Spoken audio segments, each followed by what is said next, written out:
the HubSpot helpline. Helpline. It's Rob, it's George, it's Casey, and Kyle. Come with a problem and leave with a smile. Every Friday at 3, come and join us as we help you with HubSpot. Open up your LinkedIn, just make sure you call in and leave a voicemail about HubSpot. Make your Friday divine with the HubSpot helpline.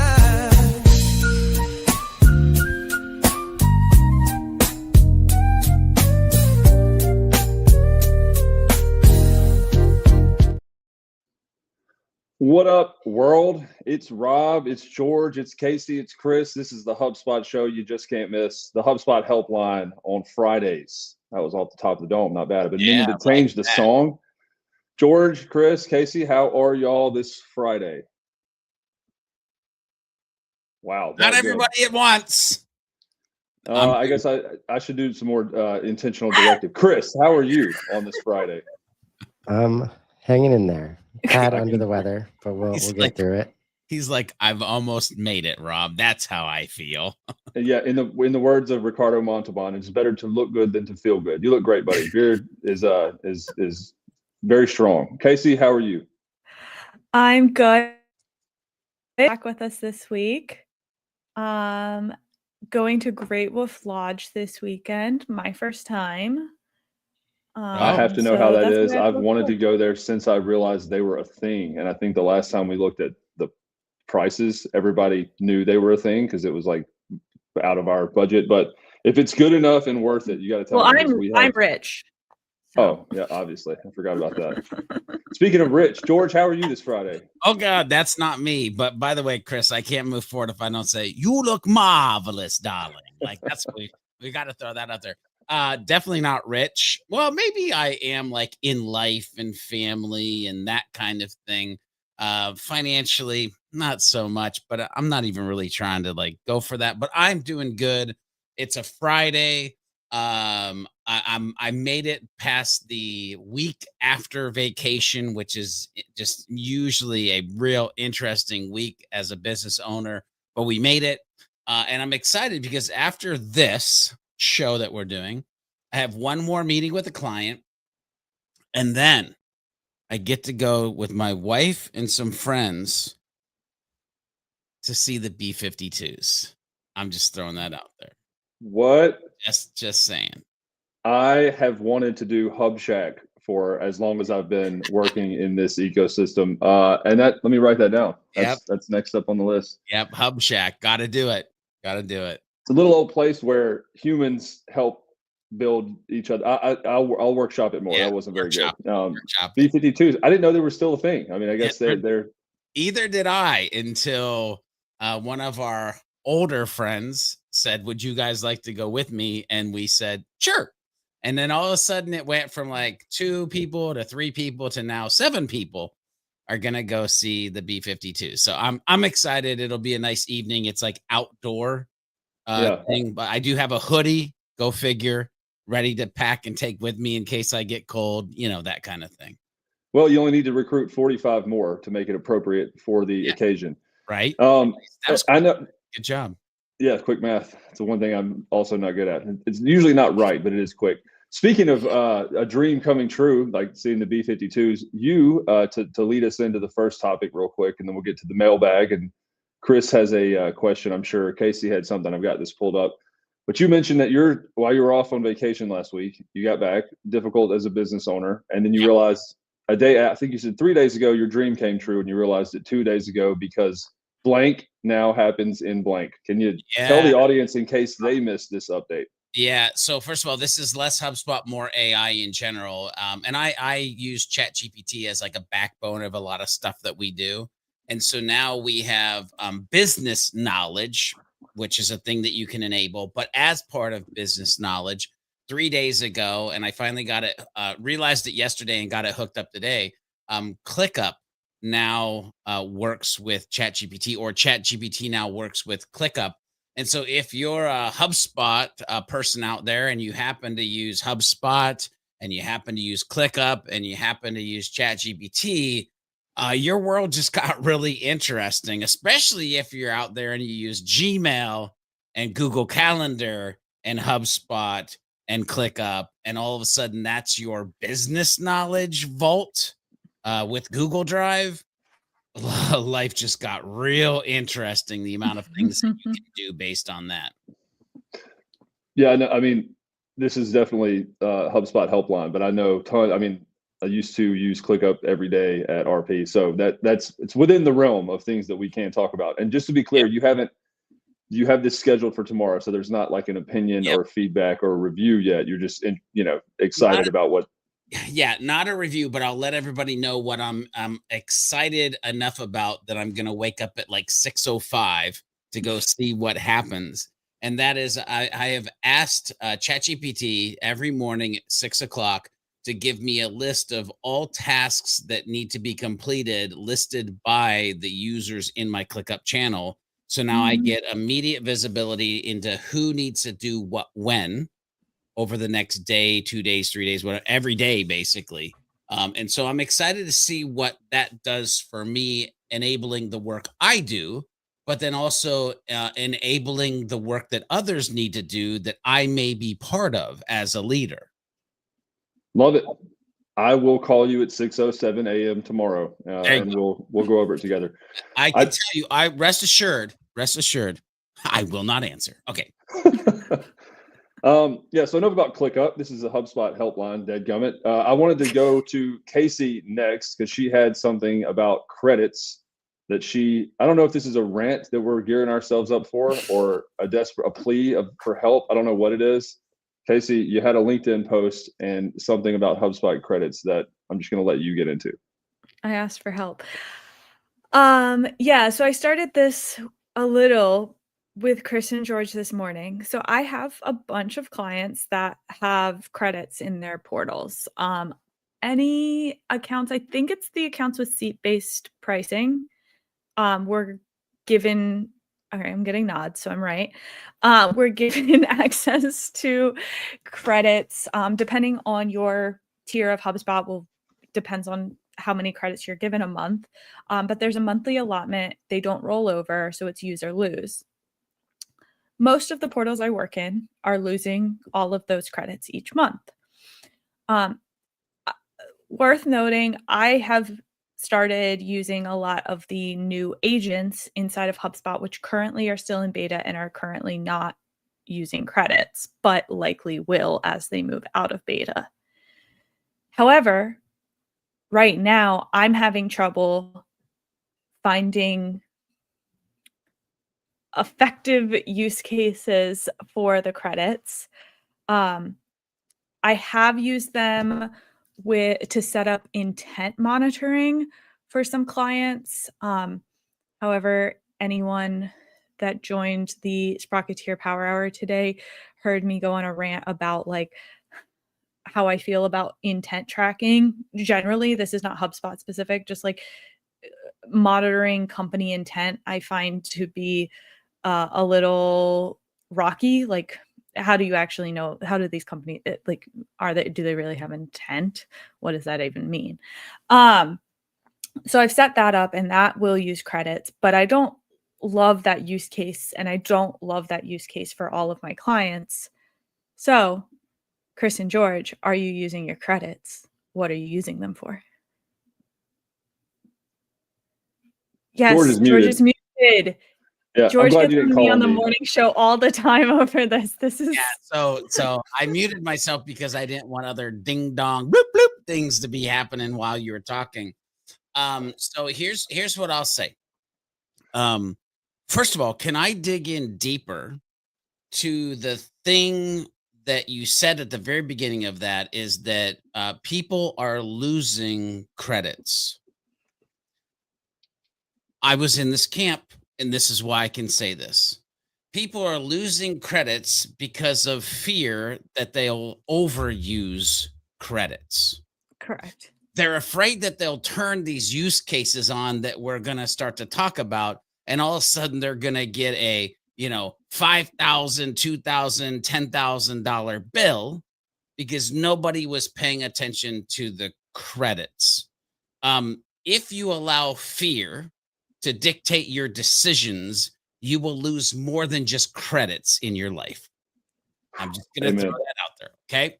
And so, yes, I actually got over my own mindset of this. And I have officially, as of like maybe 2.5 weeks ago, started to find ways where I could use these credits. One is I turned on customer agent for Sidekick strategies because I wanted to see, I wanted to play, I want to be able to build it out and understand how it all works, because I have multiple clients that I feel could benefit with customer agent. Now, I can't let my own fears and decisions dictate the ability I provide to a client. This is why I was able to shift my mindset, because I'm like, hey, there's more at stake than just my credit usage. The other thing I'll say is that if you do some digging, you can literally see your credit usage. So like if I share my screen, and by the way, I said that I have had this on for about 2.5, almost 3 weeks.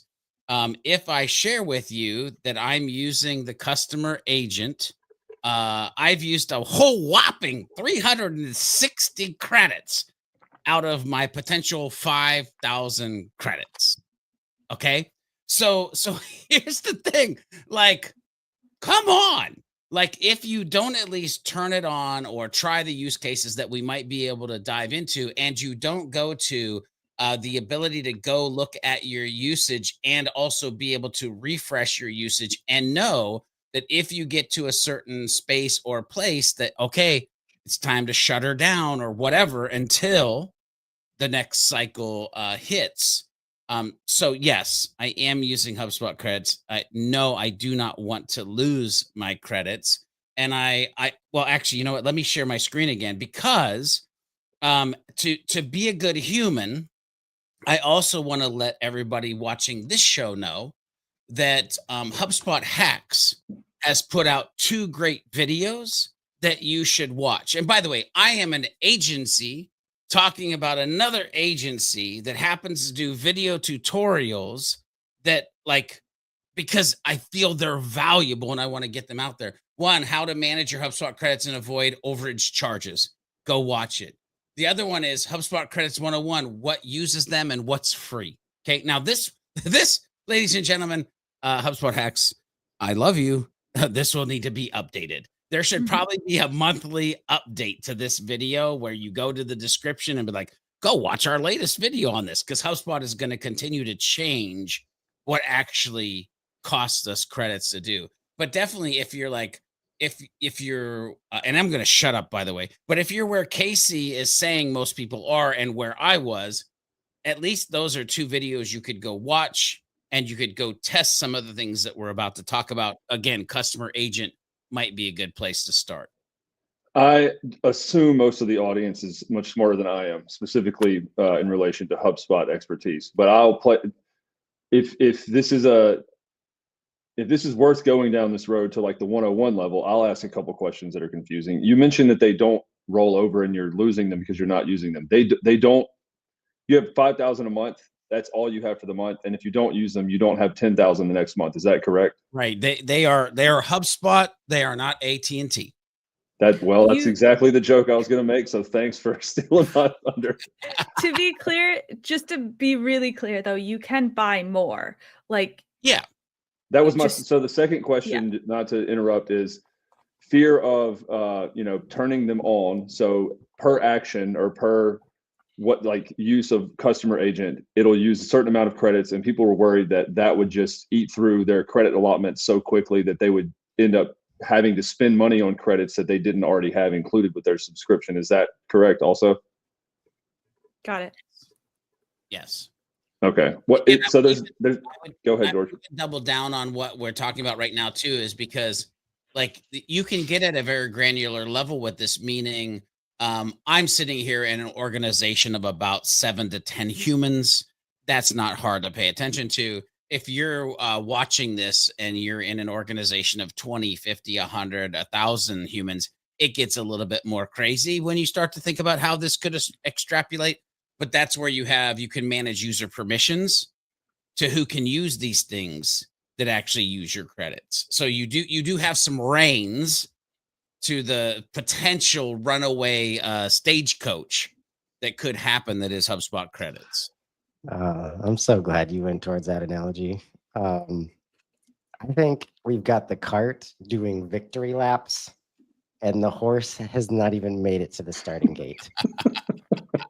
Like, where I think it's much more about what Casey described, in that people don't even know they have credits in the first place. So here's what that looks like. The part where it gets a little confusing is like Data Hub and Customer Platform like are treated separately, primarily because Data Hub's involved. But then it's like, what can we even use credits for, right?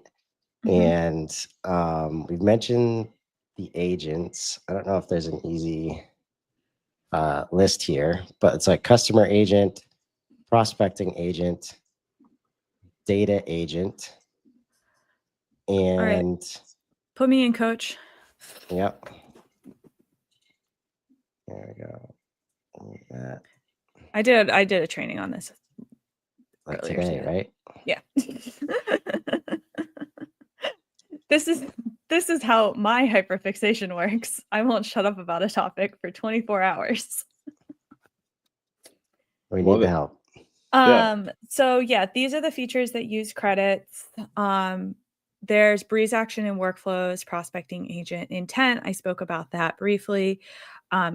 Data Studio Syncs, if you have large data sets, you can use credits to bring those in. I've never used this. I'm not super sure. Data Agent will help clean some data. If you click in any of these, it'll tell you exactly what it does and the credits per action to generate response for one prompt using the Data Agent, Customer Agent, and then Closing Agents in beta right now. So there's no credits at this point. It's on that list, but yeah. And so if we keep this list up, like Customer Agent, I highly recommend you don't just throw it up. Like, you don't just throw it up on the site. Like, and most people I've seen, the portals, they don't have knowledge base articles. They don't have a ton of context.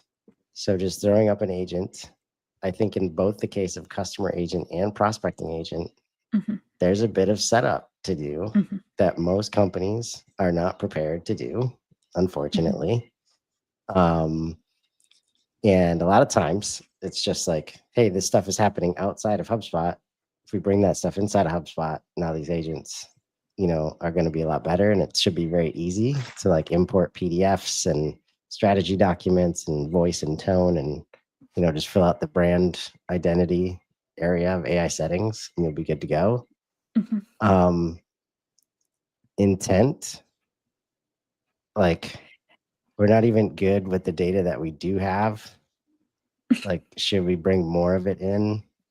And that takes us to the last point where like the rest of it's about data cleanup and data management, which are things humans have never been good at when it comes to CRM.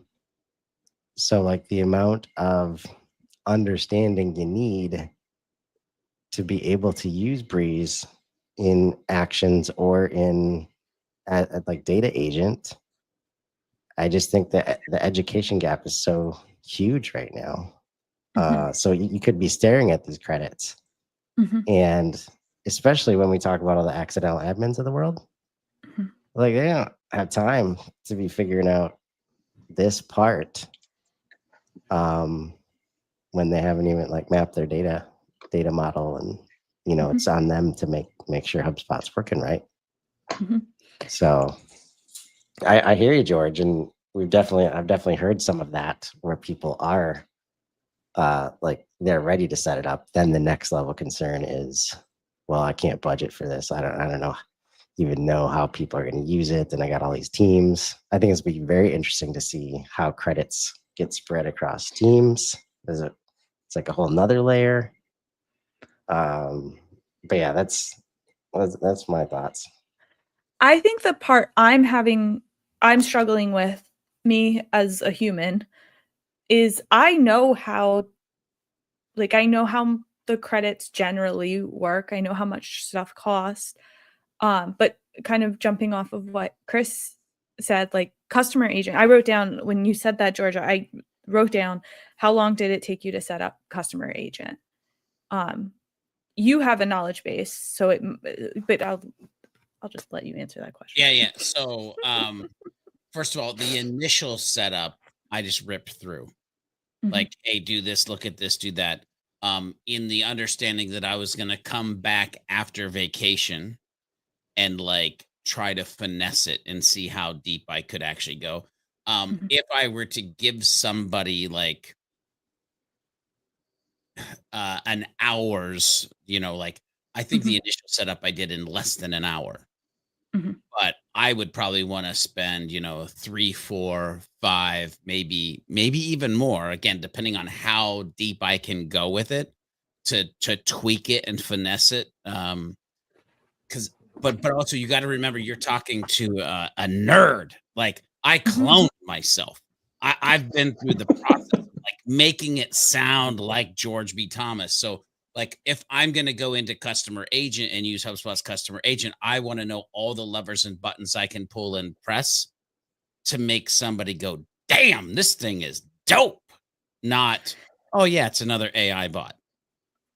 Because I feel like where I'm getting stuck when I try to set this up for my clients is there's some cool stuff you could do with your credits, but if you don't have this or that already in HubSpot, then what do we So do?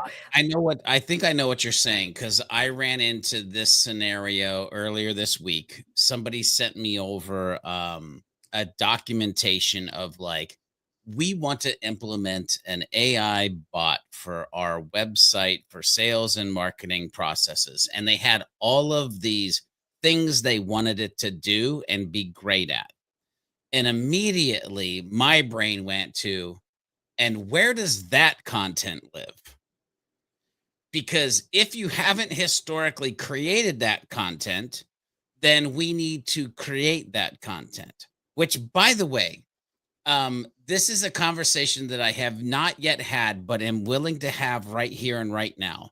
Historically, the only content conversation that we've ever had is blog articles and knowledge articles for external users of a website. Mhm. There will be entire businesses that will be built on creating content to educate clones, agents, assistants that may never see the light of day, which is dumb, by the way, because if you're going to create it, it should be created in a way for humans and for agents and clones. But there's a business model for just creating that type of content. Let me explain. I have another client. We're building a Delphi agent for them. We wanted to put it through its paces. So what I could do is I could send the client and say, hey, go use your agent. By the way, this could be HubSpot agent. This could be the Delphi that I'm talking about. But I said, hey, let's book an hour meeting. I'm going to use your agent like a dumb human, and you're going to listen to how it responds. And you're going to then tap in when you would tell it to do something different. Can I tell you, in that time frame, it knocked it out of the park most of the time, but there were 2 times where he would say, "Oh, hang on, I want to say something." And I had ChatGPT open in another window, and I would hit the microphone button, and he would start to talk about how he would fix what it had said, and he would do this deep dive. To which, in that time frame, after we were done, I then went back and created 2 pillar pages worth of content based off of the answers that he gave me in real time of how he would want the actual agent to say or sound. Real time content creation based off of human powered insight and knowledge that can then be added back into the assistant, but also because I'm doing it, it's now pillar page content that will be on their website. So I hope everybody's understanding, like, content, it's a future different branched conversation that you must have. Is this external, or is this agent or clone version content that we're creating? To your point, though, it could be both. It should be both. Should be both. Should Yeah. be. Well, well, maybe, because here's the thing: like when I put my organizational hat on, there might, because I have another client that we're helping. We literally did like a knowledge vault and a Breeze assistant, where these are like SOPs that should never see the light of day other to anybody that actually logs into their HubSpot portal as a franchisee. And so we're literally having Breeze Assistant be a franchisee trainer, but that's because we're able to put tutorials and SOPs and different stuff like that in it. And again, it would never be outside on a blog or a knowledge article, right? But now it can be inside of HubSpot as we created that content to do that thing. How different is that? I saw something, it reminded me of that Winter is doing. It was a LinkedIn post. The guy said, Winter is the only company doing this, but they have a pillar page on their website or content on their website that is specifically for it being scraped by LLMs. And it's like a set of instructions or whatnot to them. That's something entirely different. Correct? Now you're talking about something different because, by the way, like if you haven't checked this out, and I don't know if he's going to hate me for doing this or not, but there's literally an AEO schema generator that is new to the market. I've just got to find if I have it up or if we might have to put this in the show notes. But I was literally talking to another client, by the way. They want to historically optimize or optimize their historical content to be more AEO friendly. And that's fine. Okay, so we're going to do a couple things on page. We're going to add a featured snippet that's question based. We're going to add a table of contents, and we're going to add 7 to 10 FAQs on every piece of content that you ever created. That's going to be on page. Off page or internally in page, there's a AEO schema generator that you can then generate the schema for AEO, and it has a HubSpot integration that allows you to push it to the header section of the page that you've chose to like create that schema around. And so now you're hitting the two different directions. You're hitting on page and you're hitting the schema, which, by the way, everything that we're doing, it works for SEO too. Like the question-based snippet, the table of contents, the FAQs, like that works for SEO, but we're doubling down because of AEO. And the schema, it's more information that people, not humans, bots that are searching the site see this information. And I'll have to. You never mentioned a name, and in the show notes. Hang on. Give me a second. Well, I mean, you talk about show notes, but let me see if I can't round that up real quick. In the show notes, look for this. Yeah, I think a big part of the challenge right now is there's so many other things to do with Breeze in the portal that doesn't cost credits. Yeah. Like, I mean, that's where most companies should spend their time, because I think customer agent, if you've never been doing ticketing or managing tickets or help desk inside of HubSpot, it's going to be a pretty big lift. And that's for most. I'd say like the curve is not normal probably in terms of most users. Like either they don't have enough traffic to their website to warrant that now, especially as buying behavior changes, or they're very high traffic and they've got to seriously worry about the credits, which are the stories that I've heard where the credits gone wrong have all related to too many conversations happening with the customer agent, right? And if you're in that situation, I don't know what kind of decision matrix like you can put in place. I'd say if those are effective conversations, then 100 credits should be a drop in the bucket, but it's a whole new, budget line item probably that you have to worry about in most organizations. Obviously at the beginning of 2025, they didn't have credits like in the budget line. Yeah. Well, I think one thing, like, what I'm hearing is people who have heard they have these credits, and then they feel like they feel pressure to use them, but they don't know how to do that. And from what I've seen is every time I go to like set it up, I'm like, I don't know what, like, you don't have enough data, or you don't have the right data to really make this effective, is what I find myself like in. Well, and is it you don't have the right data inside of your portal, but also Now is we're gonna have a fight over.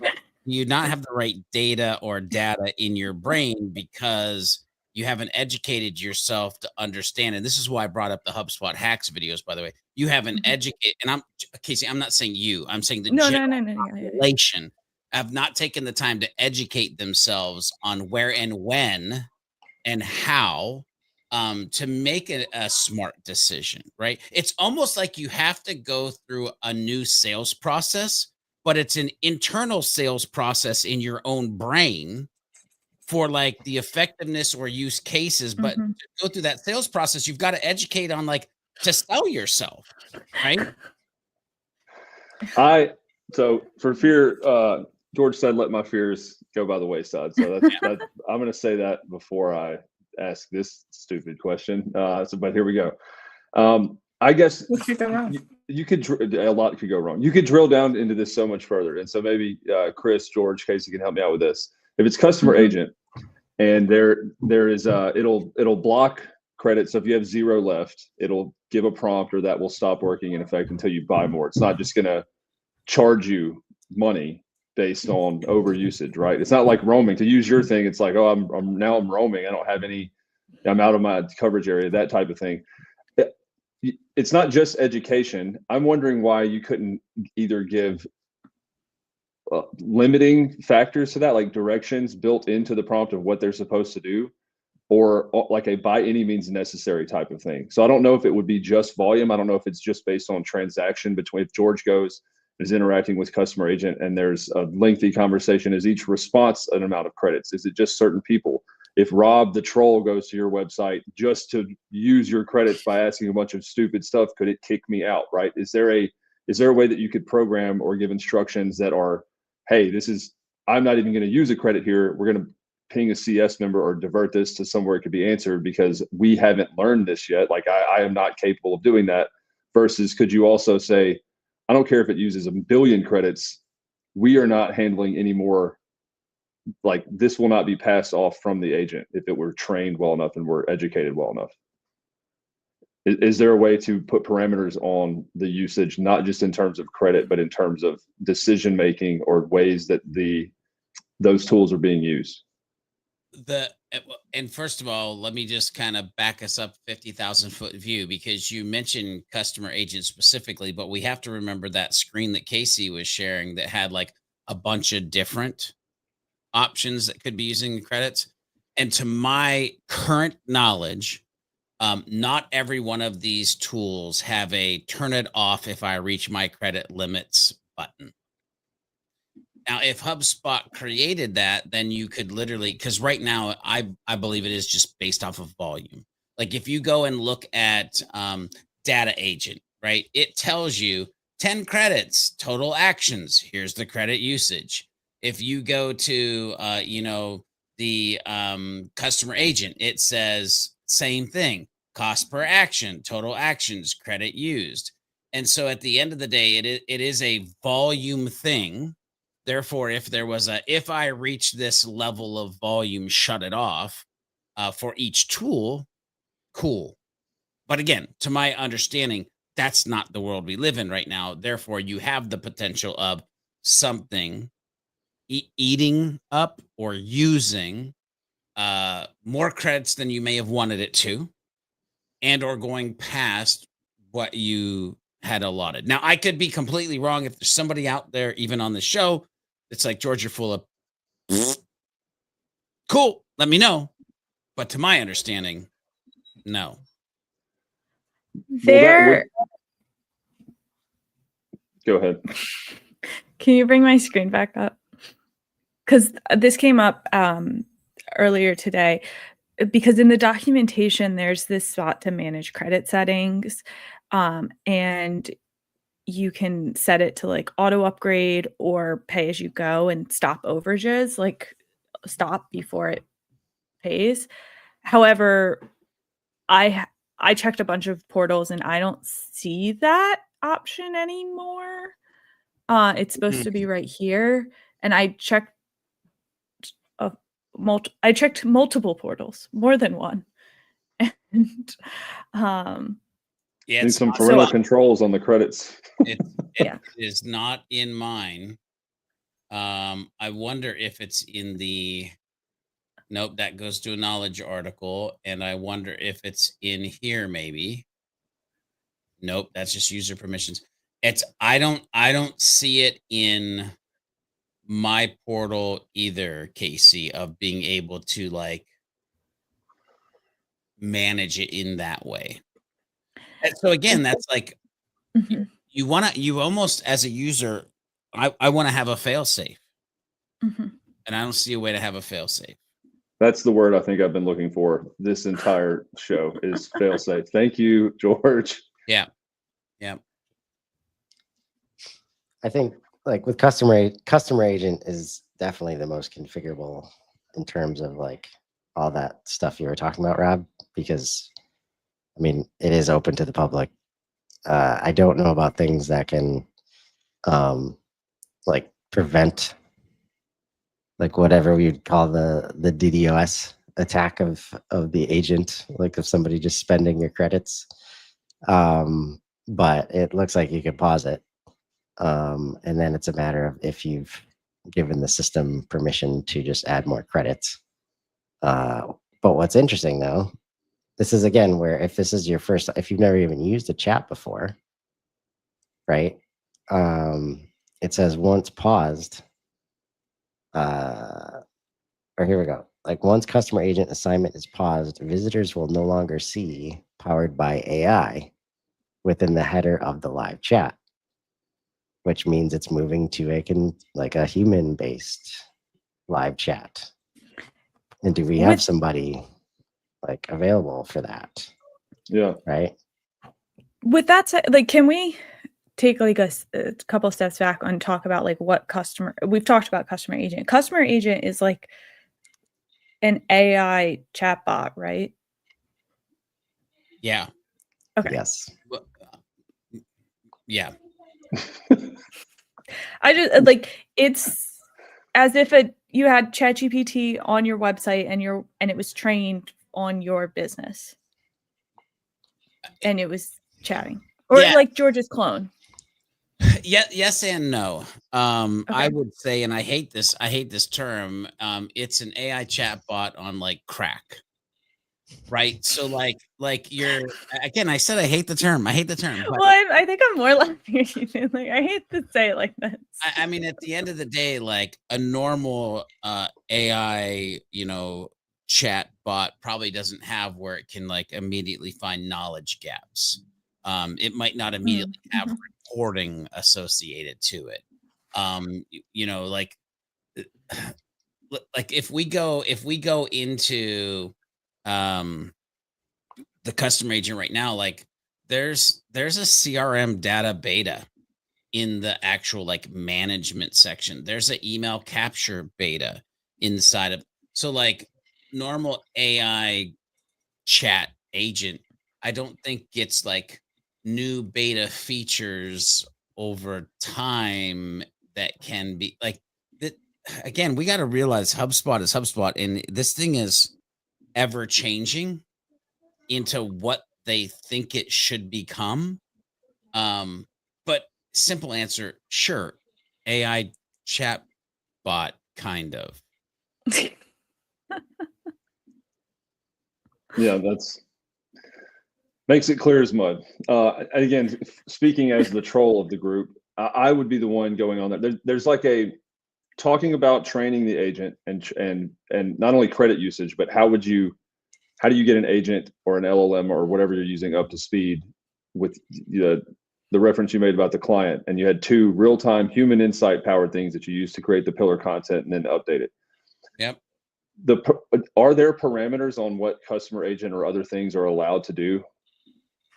I mean, is that something you would also set up, or is that more facilitated by HubSpot and just its capabilities? Yeah. So here's what I'll say. First of all, if you open up Knowledge, you get content sources, right? So this is like, how do you build the self-contained, I know it's not really an LLM, so send all hate mail to Chris at, but how do you create like your own kind of LLM? And this is by adding your knowledge base, your website, your landing pages, your blog, multiple blogs, by the way, and you can even upload files to this thing. And then also you have CRM data that you can add. Again, that's in a beta. Then you have actions, right? And so actions are this like where you can automate repetitive tasks with action. And so like mine's called Sidekick, right? Go figure, Sidekick strategies. So I can empower Sidekick to handle frequent customer needs with ease because I can configure these actions, sending payment links, sharing onboarding resources, providing refund request links, things like that. And then you have the human handoff piece, which is basically like, when should it hand off to a human if XYZ thing happened? Then you have deployment channels. So like, where are you deploying it? So like right now we've got it in main chat is what ours is called. And so that literally lets you deploy the agent in a place where you're trying to deploy it. And then after that, you've got email capture, which allows you to pick like, do you want to capture the email at the start of the conversation after answering the first question before handing off to a human, or don't ask for their email at all? And so again, HubSpot has done a great job of creating something that is AI assisted, powered in this case, but also then conversion is a potential focus of like getting an email in your database so you can do other things. By the way, if I say, after the first question, now I get the email in database. Now we have the conversation about how I can have my prospecting agent take it from there. And if it should be prospected to, I could literally then start to prospect it with my prospecting agent because customer agent could hand it over to anyway. But you have the overall like executive power to, you would be the last stop, right? So it either knows what you've told it and has the contents of your site, your knowledge base, all that, but it wouldn't be able to make this. Like, what I want to do is go to Sidekick and be like, hey, interested in working with George. He told me he's going to give me 1,000% discount and you're actually going to pay me for this. It's not able to take or make decisions like that if it's not something that you've given it. No, you will not get access to my bank account and be able to drain money out of my bank account from HubSpot customer agent. It doesn't. There you go. Yeah. Hey, someone out there thought that. That's what I want to say. So yeah. So even defining the actions, that was helpful, because if people are asking things that either reach an input limit of, seems like I'm not able to do this, knowing it's going to charge a credit or amount of credits for every failed response, that what people want to do is get to a desired end state more quickly and with less personnel. That to me is the customer agent thing. So if it realizes pretty early on, after like you have a maximum of 3 responses, or if this, and this are asked about, you don't know that yet, please divert, redirect, or whatnot, that would make more sense. And this is all in reference to the credit overage, right? It would not make sense for me to continue asking with not the desired outcome that I as the customer wanted or the prospect wanted, and it charged you for a failed result. That's where Dharmesh probably was talking about, like results-based models, right? Yeah, like, is this the desired? Yeah, a big fear is you just get charged to get charged, even if it was like didn't do anything, which it is potentially something that might happen. Which, by the way, I did go back into just my customer agent in general to see if maybe they moved the button that Casey was looking for around credits to be actually with the agent. It's not there either. So there's that. Not to be that guy. But there's that. There's that. So that's the thing. Yeah. We can switch just to something that would make Chris angry or inspired. I don't know. I have something pulled up if we want to get away from credits. Rob, and let's do this too, by the way, because I did find the name of the like schema thing. I don't need to share it on screen, but you can go to superschema.ai if you want to check it out. Superschema.ai. Hopefully he doesn't care that I'm like sharing this information. It's on the internet, so I hope not. But if you scroll down somewhere, you'll see that there's like, or maybe it's even in like somewhere you'll see, you scroll down a little bit and you see HubSpot integration. So anybody who's a HubSpot user who is focused on being AEO friendly and wants to be able to do schema in a not nerdy way, they might want to reach out to this organization. And by the way, if you're watching this, tell them that George B. Thomas sent you, because I'm not affiliated.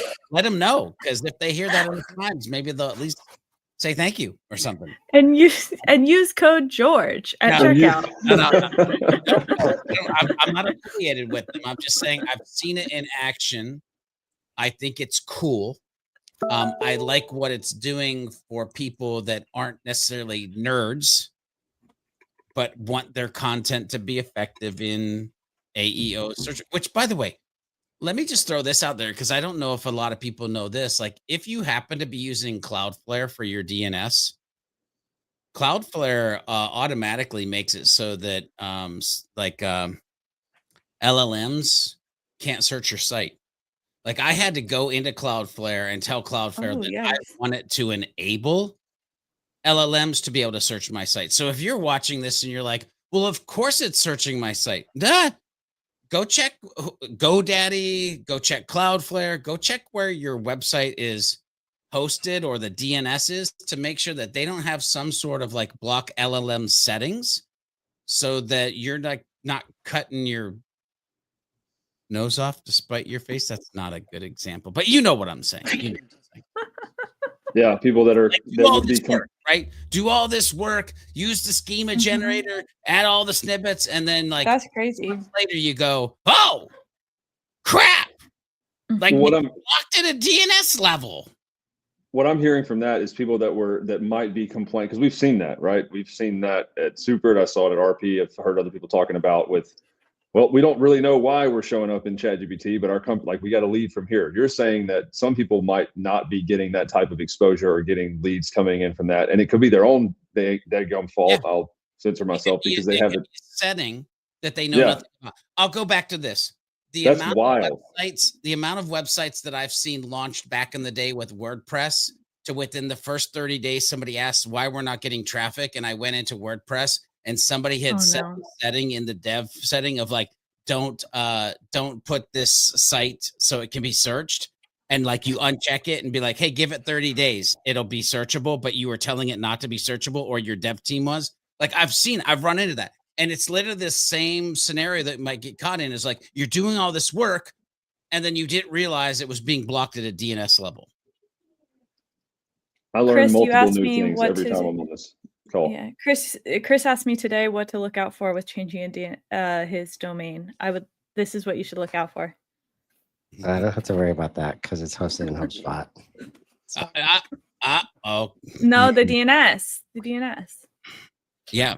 So your DNS is not like, the website is hosted in HubSpot, but your DNS is on GoDaddy or wherever. So like, my domain name, I purposely, because I do some stuff for like site speed and nerdy stuff, I purposely have all my georgebthomas.com, psychicstrategies.com, Beyond Your Device, they're all in Cloudflare, because I can enable an extra layer of like, make this website faster, because I can use some Cloudflare tools, even though the HubSpot website is hosted on a Cloudflare CDN. I still do this extra step to get more speed. However, in that understanding, I realized, man, my domain name is over there. I better go make sure that Cloudflare isn't stopping it from being seen by LLMs.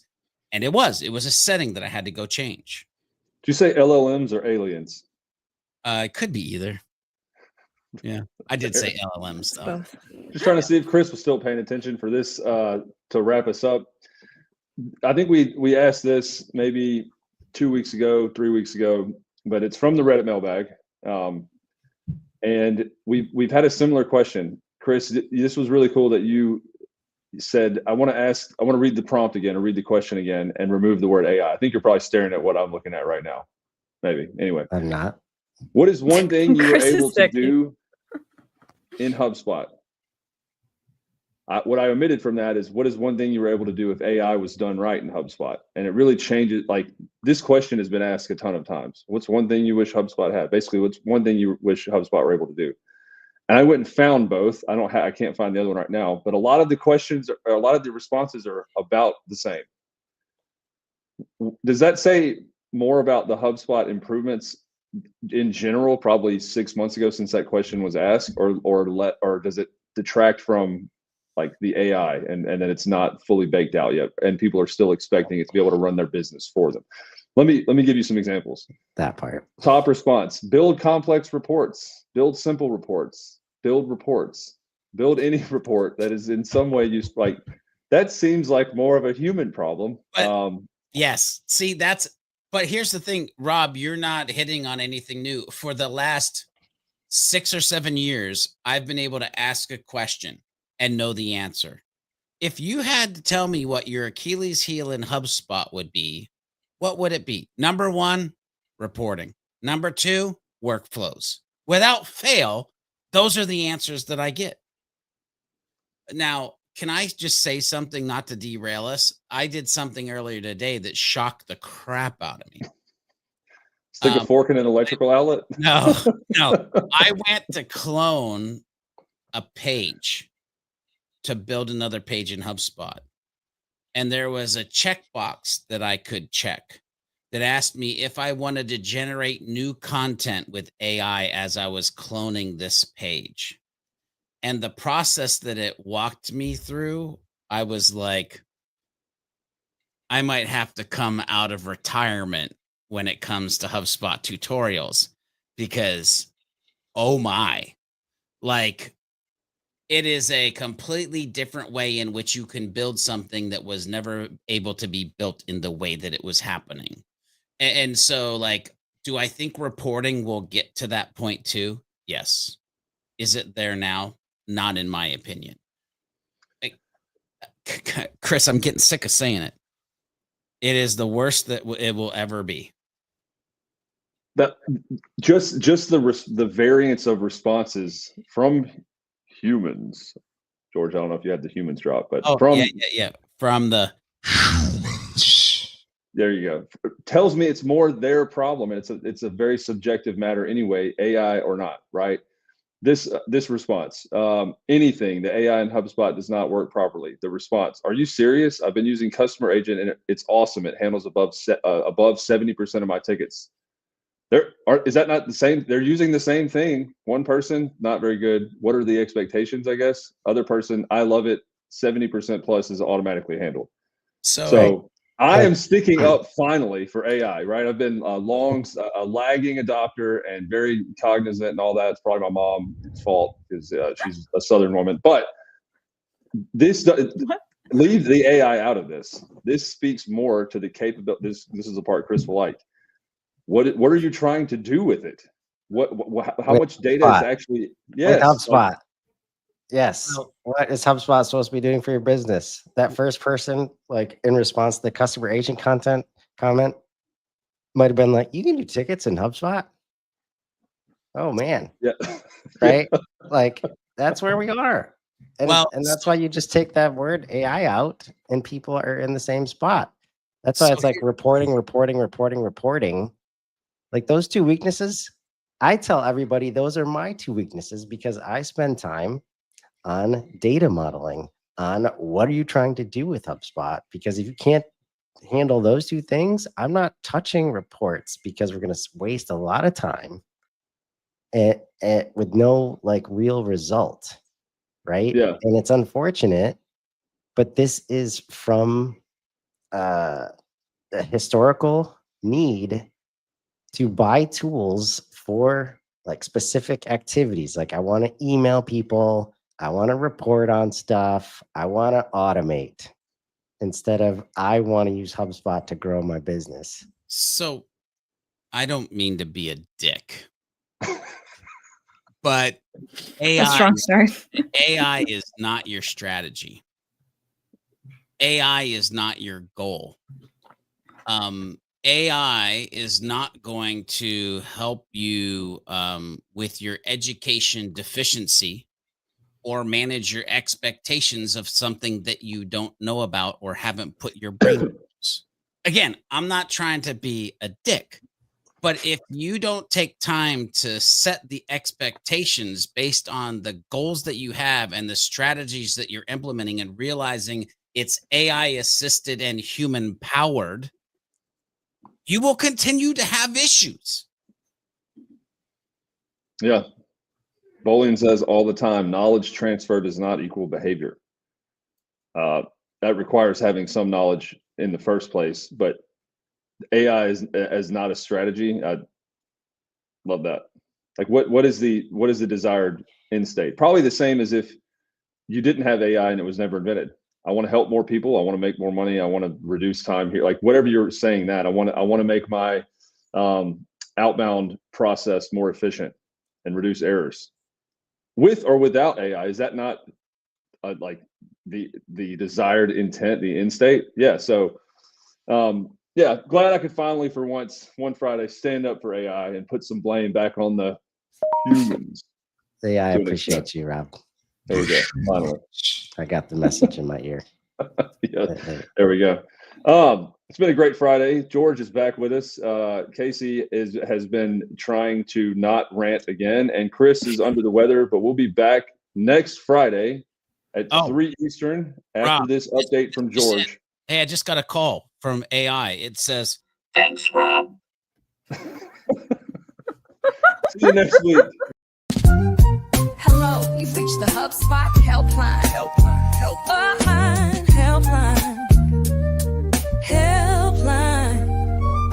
It's Rob, it's George, it's Casey, and Kyle.